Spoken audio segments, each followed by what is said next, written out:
기독교 신앙에 있어서 부활 신앙은 가장 중요한 신앙의 핵심이라고 말할 수 있습니다. 왜냐하면 다른 것 다 믿는다고 해도 부활을 믿지 못한다면 그 모든 것이 다 헛것이 되기 때문입니다. 그래서 바울은 고린도 전서 15장 14절에서 17절에 이렇게 말하고 있는 겁니다.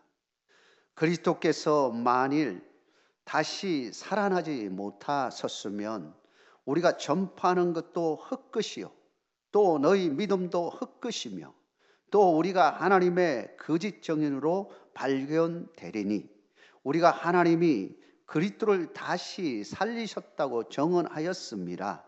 만일 죽은 자가 다시 살아나는 일이 없으면 하나님이 그리스도를 다시 살리지 아니하셨으리라.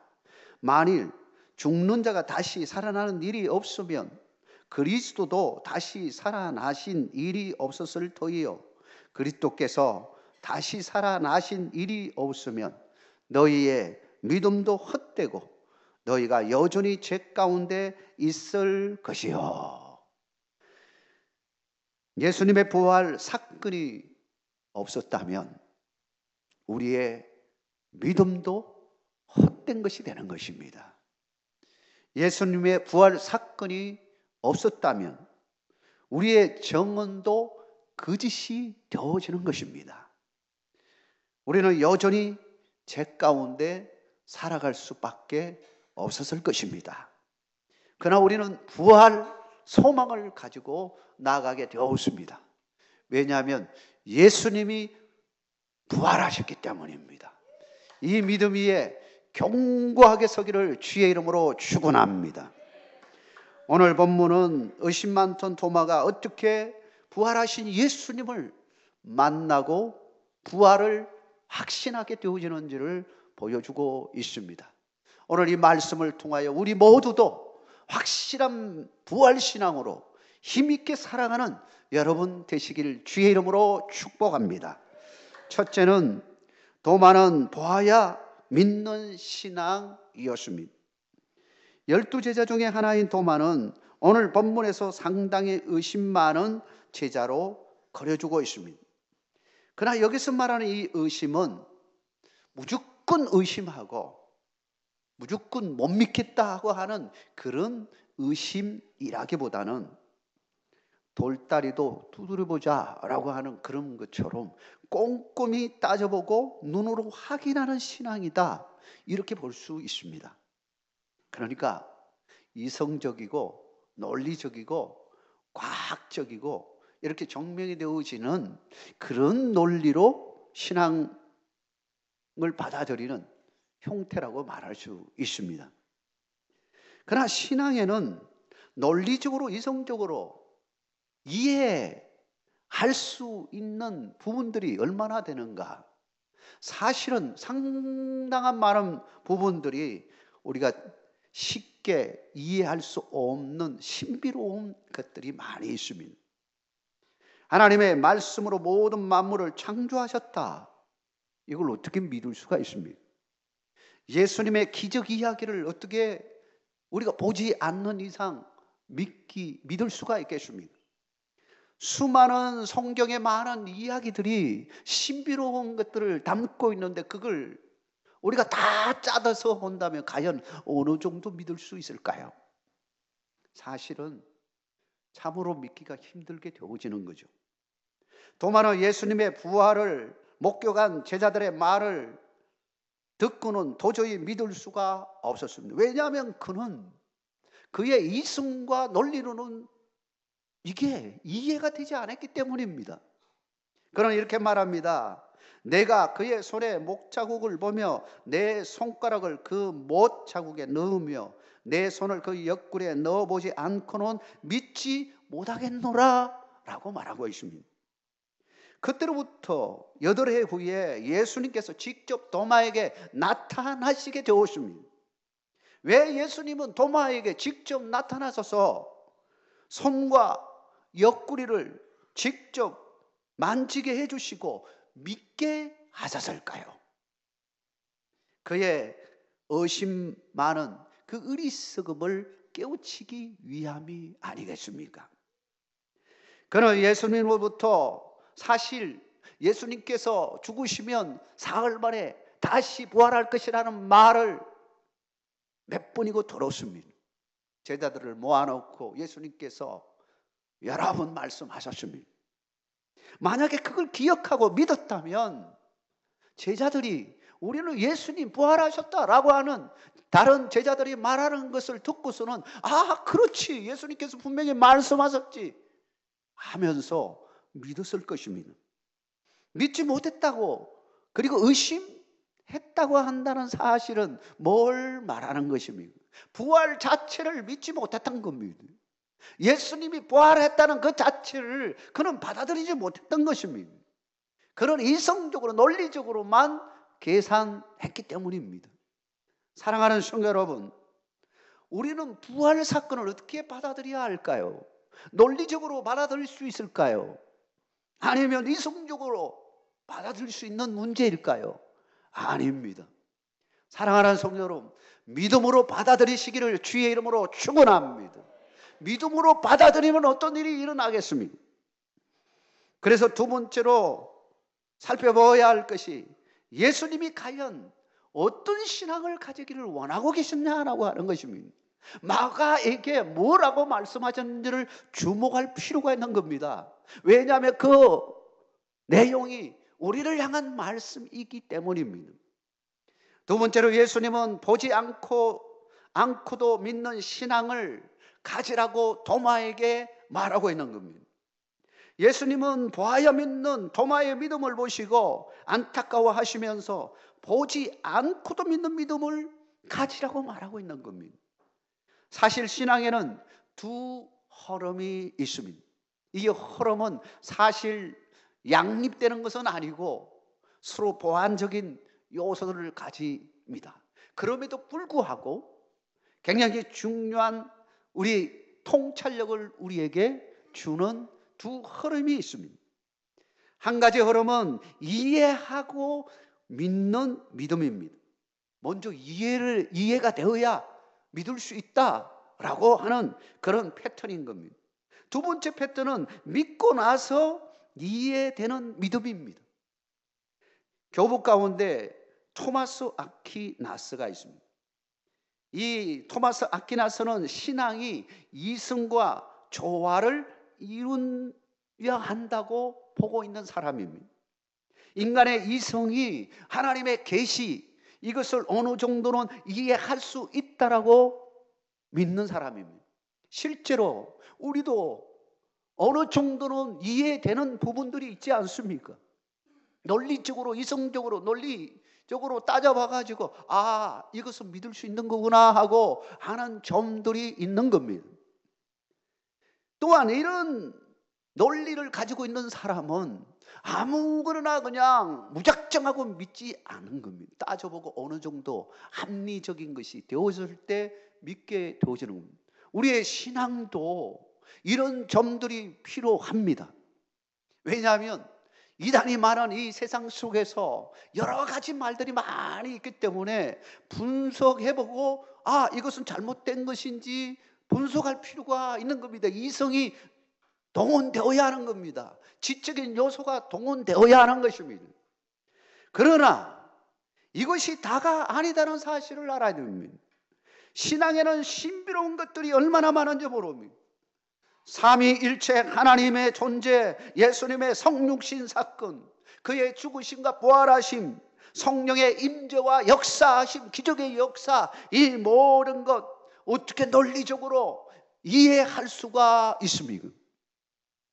이것들은 과학적으로 논리적으로 이해할 수 있는 것이 아닙니다. 그래서 이거는 믿음으로 받아들일 때에 놀라운 역사가 일어나는 겁니다. 믿음이 여기서 중요한 겁니다. 도저히 신비로운 것들을 이해할 수 없지만 하나님의 말씀이기에 믿음으로 받아들일 때 이상하게도 믿음으로 받아들이니까 그 다음에는 이상하게 이게 이해가 되어지고 믿어지고 확신이 온다는 겁니다. 이게 놀라운 하나님의 은혜라고 말할 수 있는 겁니다. 그러고 보면 우리가 예수 믿는 것도 내 마음대로 믿어진 게 아닙니다. 하나님의 은혜로 이루어졌습니다. 여러분, 이거 모든 걸 하나님의 은혜인 줄 믿으시기 바랍니다. 여러분이 이 시간 여기 와서 말씀을 듣는 것도 하나님의 은혜인 줄 믿으시기 바랍니다. 우리가 여기까지 온 것도 하나님의 은혜입니다. 우리의 힘과 능력으로 되지 않았다는 겁니다. 우리는 성령님의 역사하심을 통하여 놀라운 것들을 경험하게 되어집니다. 도저히 믿기지 않은 성령의 말씀을 믿기 시작하자 이상하게도 이해가 되어지는 겁니다. 성 어거스틴은 이렇게 말했습니다. 믿기 위해 이해하지 말고, 믿기 위해서 이해하지 말고 이해하기 위하여 믿으라 말하고 있습니다. 믿어보니까 이해가 되는 겁니다. 이해가 된 다음에 믿는 것이 아닙니다. 믿으니까 이해가 되어진 거예요. 첫 번째가 믿음입니다. 예수님께서도 도마에게 이렇게 말하면, 나를 본고로 믿느냐? 보지 못하고 믿는 자들은 복되도다. 무조건적으로, 맹목적으로 믿는 것은 당연히 경계해야 하지만, 정말 좋은 믿음은 어떤 믿음이냐? 보지 않고도 믿는 믿음이다 라고 하는 것입니다. 여러분, 그런 믿음을 가지시기를 주의 이름으로 축원합니다. 히브리서 11장 1절에서 3절에 이렇게 말하고 있습니다. 믿음은 바라는 것들의 실상이요 보이지 않는 것들의 증거니 선진들이 이로써 증거를 얻었느니 믿음으로 모든 세계가 하나님의 말씀으로 지어진 줄을 우리가 아나니. 이 부분이 굉장히 중요합니다. 믿음으로 모든 세계가 하나님의 말씀으로 지어진 줄을 우리가 아나니 보이는 것은 나타난 것으로 말미암아 된 것이 아니니라. 여러분, 믿음으로 나아갔더니 이해가 되어지고 믿어지고 확신에 거하는 역사가 일어나게 되어지는 것입니다. 그러면 그 이변에 무엇이 있다는 이야기입니까? 누가 역사하셨다는 겁니까? 보이지 않지만 계시는 하나님, 살아계시는 하나님, 성령님이 우리로 하여금 깨닫게 하시기 때문에 깨달아지게 되어지는 것입니다. 여러분, 그런 믿음이 있기를 주의 이름으로 축원합니다. 오늘 부활절 아침에 예배로 나온 모든 성도님의 자리가 복된 자리가 되기를 주의 이름으로 축복합니다. 우리 주님이 말씀하셨습니다.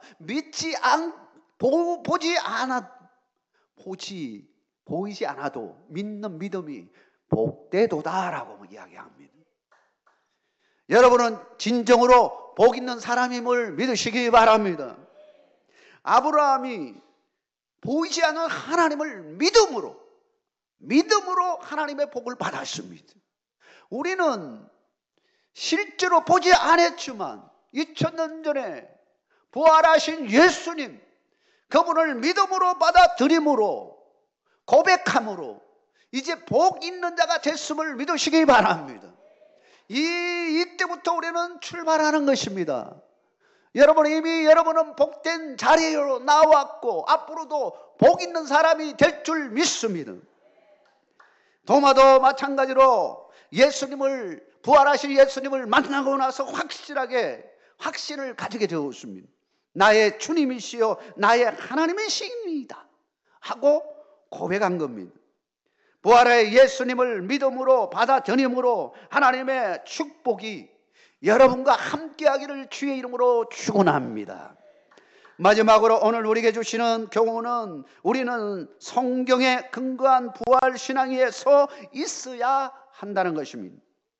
사도 요한은 예수님의 부활 사건을 다루면서 요한복음을 쓰게 된 이유를 그 다음에 연결시켜서 기록하고 있습니다. 그게 30절과 31절 말씀입니다. 우리 30절과 31절 말씀 우리 같이 한번 읽도록 하겠습니다. 같이 읽겠습니다. 예수께서 제자들 앞에서 이 책에 기록되지 아니한 다른 표적도 많이 행하셨으나 오직 이것을 기록함은 너희로 예수께서 하나님의 아들 그리스도이심을 믿게 하려 함이요 또 너희로 믿고 그 이름을 힘입어 생명을 얻게 하려 함이니라. 여러분, 왜 이 본문의 말씀을 여기다가 적어 놓았을까? 여러분 혹시 질문해 본 적이 있습니까? 왜 사도 요한은 쭉 지금까지 예수님에 대한 이야기를 쭉 하면서 마지막 예수님께서 십자가에 돌아가시고 부활하신 사건 그것을 이야기하면서 거기다가 왜 이 이야기를 이 성경을 쓴 이유 바로 요한복음을 쓴 이유를 밝히고 있습니다. 그 다음에도 많은 내용이 좀 남아 있습니다. 한 장이 더 남아 있어요. 21장도 남아 있고. 아니 앞에 1장 시작할 때 미리부터 누가복음처럼 이 누가복음을 쓴 이유를 밝히고 있는 것처럼 요한복음도 1장에서 이미 밝혀놓고 시작할 수도 있지 않겠습니까? 그리고 마지막 거기에다가 밝혀놓을 수도 있지 않겠습니까? 그런데 왜 부활하신 예수님 이야기를 다 이야기한 후에 이 부분에다가 특별히 마가의 이야기를 하면서 이 부분에 말씀을 넣었을까 하는 겁니다. 우리의 믿음의 근거가 무엇이 되어야 하는지를 보여주는 겁니다. 마가는 무슨 실수를 범한 겁니까? 왜 예수님으로부터 책망을 받게 되었습니까? 그가 사실 믿음이 없는 겁니까? 그도 믿음이 있었습니다. 보아야 믿는 믿음이었습니다. 근데 그 한계가 있었습니다. 보지 못하고는 못 믿으니까 보지 않은 것은 가짜라고 생각할 수 있지 않습니까? 꼭 눈으로 봐야만 믿는 겁니까? 그렇지 않는 겁니다.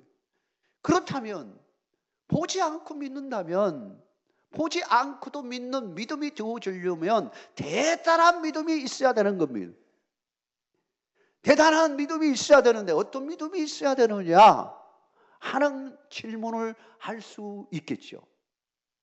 오늘 우리는 예수님을 직접 부활하신 예수님을 2000년 전과 같이 만날 수는 없습니다. 영으로 만날 수 있습니다. 영으로 만날 수 있는 겁니다. 그리고 또 무엇으로 만날 수 있습니까? 성경 말씀으로 만날 수 있습니다. 여러분 성경 말씀으로 우리는 주님을 만나고 주님의 그 부활하심을 경험하고 그리고 우리의 삶에 임재하시는 하나님의 성령의 역사하심을 경험한다는 사실을 믿으시기 바랍니다. 우리는 성경을 붙들고 믿음으로 나아가는 것입니다. 우리의 믿음은 그냥 아무 것이나 믿는 믿음이 아닙니다. 성경에 근거한 믿음을 가지는 것입니다. 여러분 성경이 여러분의 삶의 기준이 되기를 주의 이름으로 축원합니다. 그래서 성경을 캐논이라고 말하는 것입니다. 기준이라고 하는 것입니다. 성경의 기준입니다. 오늘 우리에게 주시는 이 성경은 우리에게 어떤 의미를 주는 것입니까? 성경은 단순한 책이 아닙니다. 거룩하신 하나님의 계시의 말씀입니다. 우리가 볼 수 없는 영의 세계를 보여주는 거룩한 책입니다. 예수님에 대해 더욱 알고 싶으면 우리가 뭘 봐야 됩니까? 성경을 봐야 되는 거예요. 놀랍게도 성경을 보면 우리의 믿음이 자라나게 되어집니다. 믿음이 있게 되어지면 하나님의 세계를 보게 되어집니다. 보이지 않는 영적인 존재인 하나님을 보게 되어집니다. 여러분 그런 눈이 열리기를 주의 이름으로 축복합니다. 믿음이 없다고 생각합니까? 그러면 성경을 보십시오. 성경을 보면 믿음이 생기게 되어집니다. 더 큰 믿음을 가지기를 원하십니까? 그렇다면 성경을 보셔야 됩니다. 성경이 여러분의 믿음을 자라게 하는 것입니다. 성경은 우리의 영이 깨어나게 하고 우리의 심령을 치료해 줍니다. 히브리서 4장 12절에 하나님의 말씀은 살아있고 활력이 있어 좌우에 날선 어떤 금보다 에리하여 혼과 영과 및 관절과 골수를 찔러 쪼개기까지 하며 또 마음의 생각과 뜻을 판단하나니 라고 말하고 있습니다. 하나님의 말씀은 살아있는 말씀입니다. 활력이 있다고 이야기합니다. 살아있다라는 이야기입니다. 살아있는 말씀은 우리의 심령에 들어와셔서 우리를 찢기도 하시고 싸매기도 하시고 우리의 상처를 도려내기도 하시고 버려야 할 것 버리게 해주시고 채워야 할 것 하나님이 채워주시고 이 모든 수술들이 우리의 말씀을 통하여 이루어진다라고 하는 것입니다. 그러므로 우리는 말씀을 가까이 해야 하는 것입니다. 말씀이 기준이 되어져서 우리는 말씀 속에 예수님을 만나고 예수님이 하셨던 그 사역을 우리가 믿고 나를 위하여 죽으신 예수님, 그러나 부활하신 예수님, 그분을 성경 속에서 만나고 성경 속에서 행하신 일들을 우리가 따라하며 우리는 더 크신 은혜의 자리로 나아가는 은총을 누리게 되어지는 것입니다. 그런 은혜가 여러분과 함께하기를 주의 이름으로 축복합니다. 예수 그리스도가 우리를 새롭게 할 수 있는 것입니다. 예수 그리스도를 믿을 때 진흙 같은 우리 인생이 다이아몬드 같은 인생으로 바꿔지는 것입니다. 영국의 존 러스키는 그의 저서 티끌의 윤리라고 하는 이 책에서 하나님이 들어 쓰실 때 진흙은 무엇이 될 수 있는가 라고 하는 질문을 하면서 진흙이 하나님의 장중에 붙잡힐 때 다이아몬드가 될 수 있다라고 했습니다. 여러분, 이것을 잠잠히 되새겨 보면 우리도 흙 같은 존재입니다. 진흙 같은 존재입니다. 그런데 우리 진흙 같은 우리 존재가, 흙 같은 존재가 하나님의 손에, 하나님의 장중에 사로잡히면 성령의 역사로 말미암아, 불같은 성령의 역사로 말미암아 우리를 다듬고 하심으로 우리는 어떤 존재가 되느냐? 다이아몬드 같이 보배롭고 존귀한 자가 된다라고 하는 것입니다. 우리의 노력으로 되는 것이 아닙니다. 하나님의 손에 달려있을 때 하나님께서 만져주시고 빚으실 때에 다이아몬드로 바뀌게 되어지는 것입니다. 사랑하는 성도 여러분, 여러분의 인생이 이제 그렇게 되는 줄 믿으시기 바랍니다. 부활하신 예수님이 여러분과 함께하고 계십니다. 부활하신 예수님이 누구십니까? 그분은 우리 죄를 위하여 십자가에 죽으셨지만 그 모든 것을, 사망 권세를 이기신 분이십니다. 그렇다면 우리와 함께 하시는 예수님, 만왕의 왕 되신 우리 예수님이 나와 함께 하심으로 우리를 다시 한번 새롭게 하시고 빚으시고, 이제 흙만도 못한 우리 인생이라 할지라도 그분의 손에 이제 씻기고 다듬어지고 또 압축되어지고, 그러므로 말미암아 단단한 그 빛나는 다이아몬드와 같이 우리 인생도 그렇게 바꿔지는 것입니다. 여러분, 그런 은총이 여러분과 함께하기를 주의 이름으로 축복합니다.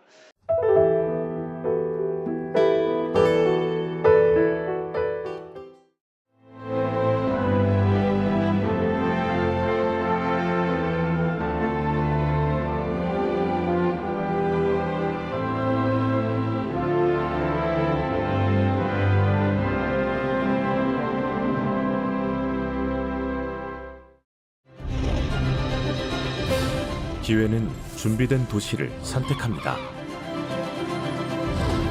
대지엔 바이오, 반도체, 도심엔 문화, 하늘엔 우주. 대한민국 미래 산업의 새로운 가능성을 열어가는 곳. 격이 다른 도시, 순천입니다.